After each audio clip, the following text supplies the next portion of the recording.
Baik, pada kesempatan ini kita akan membahas tentang perkembangan metafisik. Jadi yang pertama perlu kita pahami yaitu bahwa manusia itu ada dua unsur, unsur fisik dan unsur metafisik. Ini semuanya berkembang, semuanya berkembang. Sementara ini yang ilmu-ilmu yang kita pelajari baik di sekolah di mana itu baru sampai ke tahap apa? Fisik. Bagaimana supaya sehat.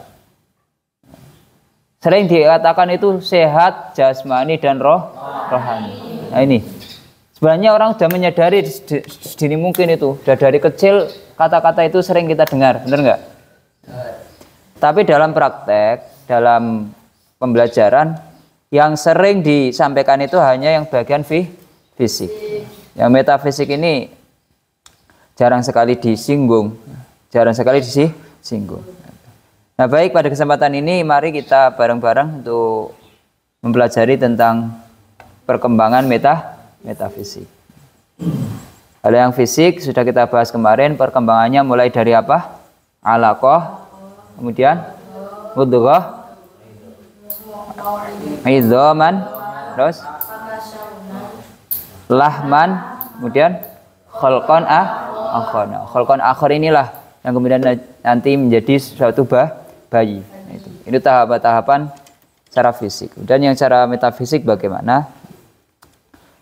Secara fisik perkembangan struktur dan fungsi organ manusia sangat mirip dengan perkembangan kebanyakan binatang. Manusia itu mirip dengan binatang. Karena dia mengatakan al-insanu hayawanun natiq. Manusia itu makhluk atau hewan yang bisa berpikir, bisa menggunakan akal. Al-insanu hayawanun natiq. Nah, kandungan material pembentuk tubuh pada manusia dan kebanyakan makhluk hidup relatif sama. Coba lihat kera itu. Nafasnya pakai apa? Hidung sama. Makannya pakai mulut. Ambil makanan pakai tangan. Pakai kaki. Mendengarkan pakai sama enggak? Buang air besar pakai? Buang air kecil pakai? Nah itu. Oh, kalau sama berarti manusia juga hewan. Ya, cara perkembangan fisik itu hampir sama. Makanya kalau orang itu hanya memperhatikan di segi fisiknya, tak ubahnya seperti hewan, mangan turu. Ya, Van. Kayak apa? Terus yang bedakan hewan dengan manusia itu apa? Ternyata kita itu yang katanya manusia tapi kadang tidak memanusiakan diri. Kenapa? Nggak sadar kalau diri ini manusia. Malah bersikap seperti hewan. Tapi katakan kamu hewan tidak. Benar nggak itu? Banyak seperti itu. Ya saya rasa nggak ada di sini lah. Kemudian penelitian membuktikan bahwa kehidupan semua makhluk hidup sangat dekat dengan peranannya namanya air. Semua makhluk hidup. Semua makhluk hidup. Nah, bisa kita lihat seperti dijelaskan dalam surat Al-Anbiya ayat 30. Coba kita baca bersama. A'udzu billahi minasyaitonir rajim. Bismillahirrahmanirrahim. Awalam yaral ladzina kafaru annas samawati wal arda kanata ratqan fafataqnahuma waja'alna minal ma'i kulla syai'in hayy afala yu'minun. Dan apakah orang-orang kafir tidak mengetahui bahwa langit dan bumi keduanya dahulunya menyatu. Kemudian kami pisahkan antara keduanya dan kami jadikan segala sesuatu yang hidup berasal dari air. Maka mengapa mereka tidak beriman? Surat apa? Al-Anbiya ayat 30. Kemudian di surat An-Nur juga disebutkan ayat 45. Wallahu khalaqa kulla dabbatin mimma faminhum man yamshi ala batnihi wa minhum man yamshi ala rijlain wa minhum man yamshi ala arba' yakhluqullahu ma yasha' innallaha ala kulli syai'in qadir. Dan Allah menciptakan semua jenis hewan dari kulla dabbatin mimma. Semua jenis hewan dari air. Maka sebagian mereka ada yang berjalan di atas perutnya, apa itu? Ular bisa jadi. Dan sebagian berjalan dengan dua kaki apa? Manusia juga termasuk. Sedangkan sebagian lain berjalan dengan 4 kaki? Sapi.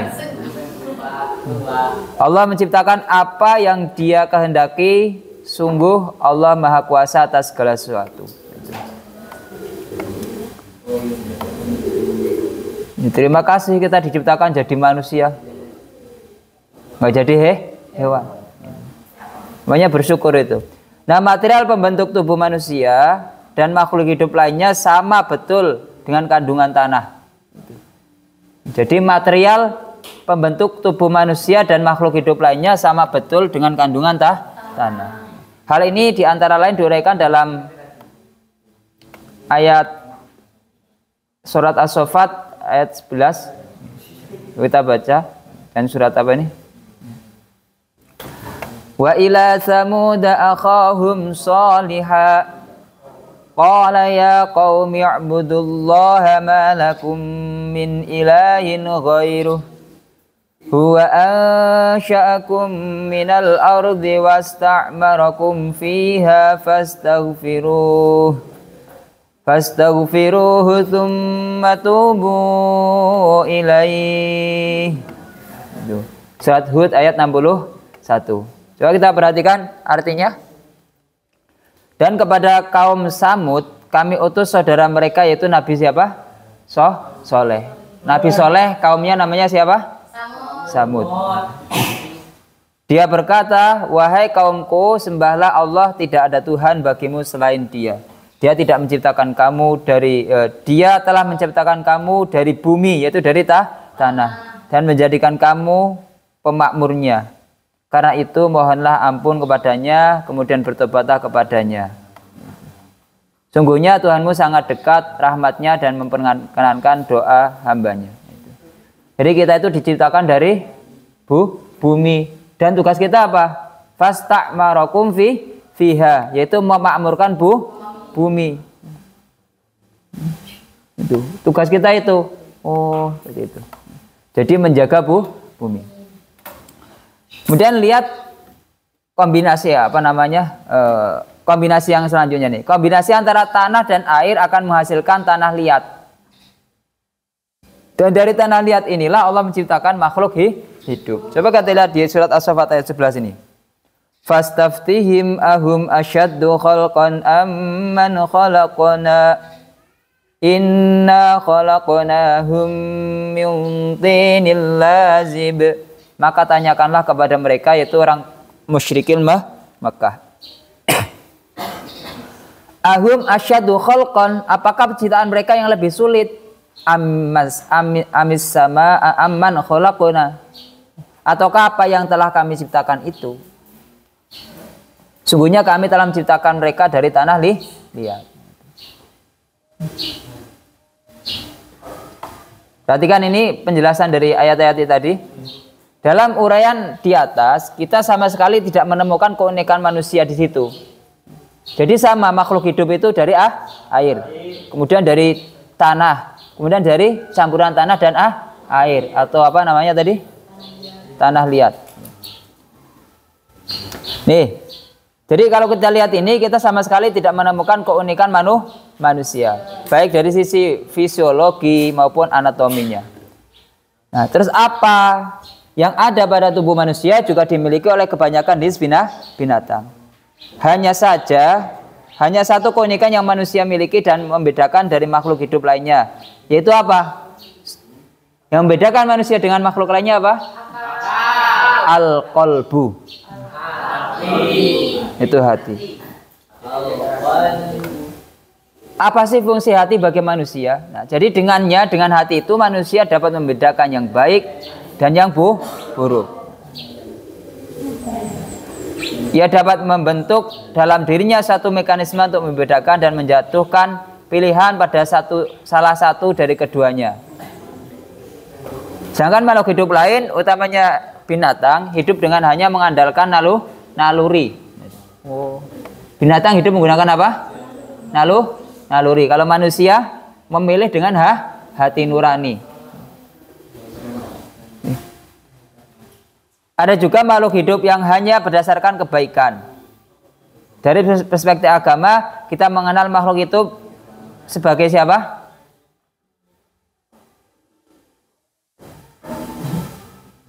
Makhluk yang selalu baik, yaitu malaikat.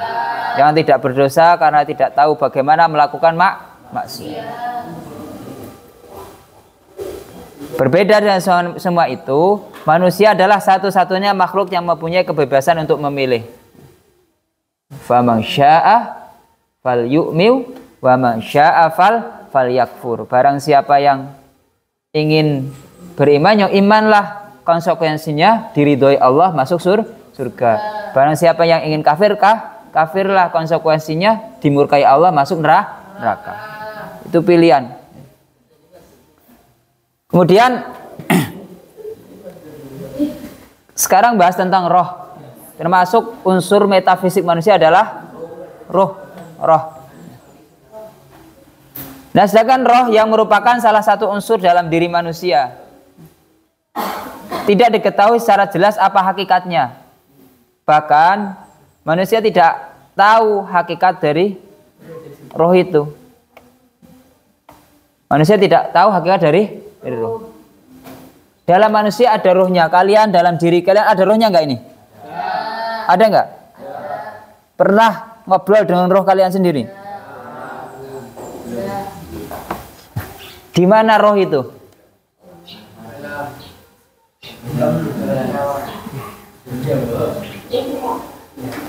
Jadi seberapa keras ia berusaha dan seberapa lama ia melakukan penelitian pun manusia tetap nggak mampu itu.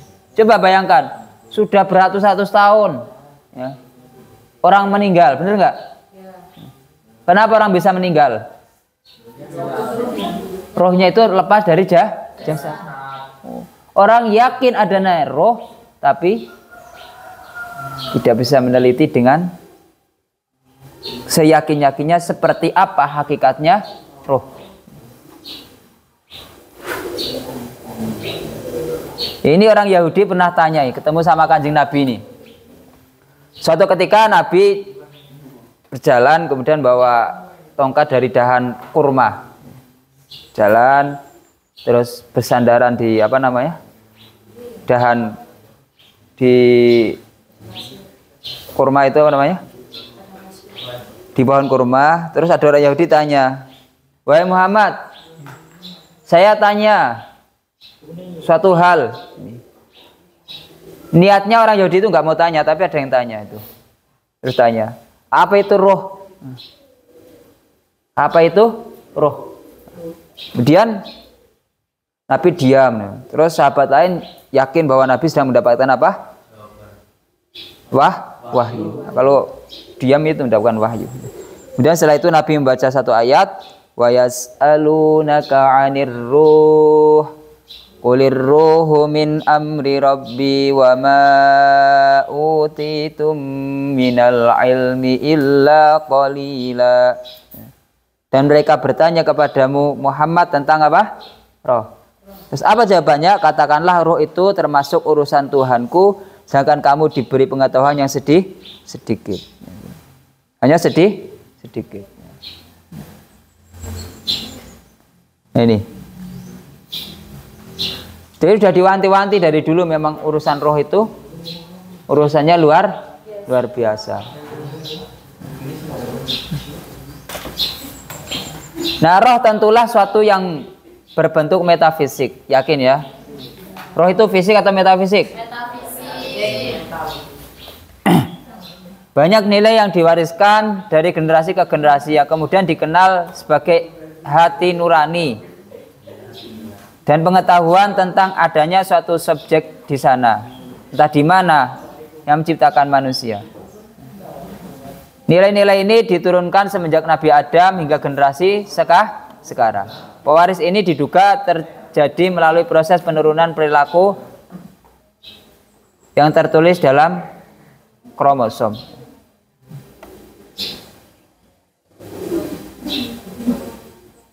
Jadi pengagungan manusia atas sisi kemanusiaannya adalah satu ciri khas manusia yang diturunkan melalui gen dari generasi ke generasi. Di dalamnya terdapat kebebasan memilih dan perasaan tanggung jawab yang tidak dimiliki oleh makhluk hidup lain.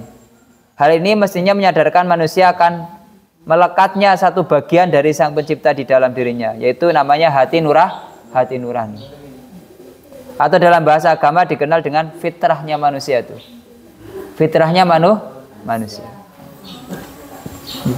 Makanya ada dua unsur itu. Ada nafsul lawamah, ada nafsul mahmudah, ada nafsul madmumah.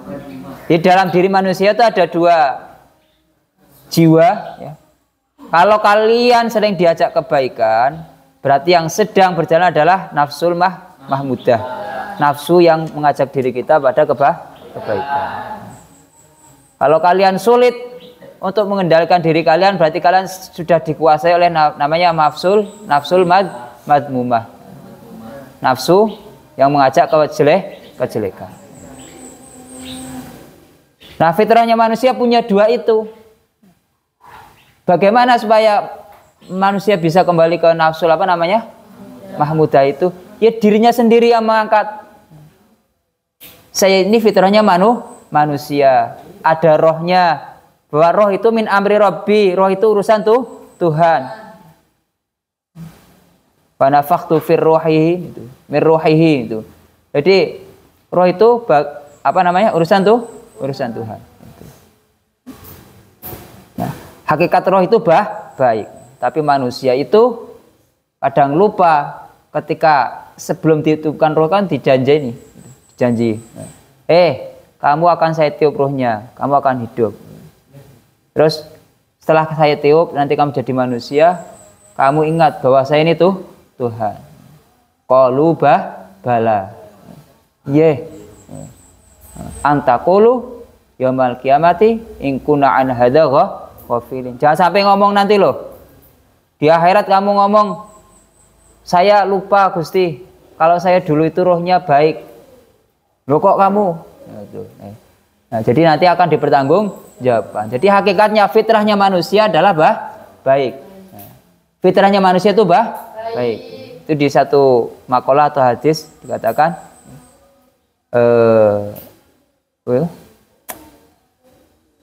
kullu bani Adam yuladu ala fitratil Islam. Semua manusia itu dilahirkan dalam fitrah Islam, fitrah yang baik itu. Inna abawaihi yuhawwidanihi ayu majisanihi ayu nasiranihi. Tetapi lingkungan orang tuanya lah yang nanti akan membawa dia menjadi orang Majusi, menjadi orang Nasrani, orang Yahudi. Tapi dalam lahirnya brojol bayi itu semuanya fitrahnya baik. Itu namanya sudah dikaruniai itu hati nurani. Makanya suatu ketika kalau memang dia dapat hidayah, pasti hati nuraninya dia bisa masuk agama Islam. Kalau tidak, mana mungkin orang-orang itu bisa masuk Islam.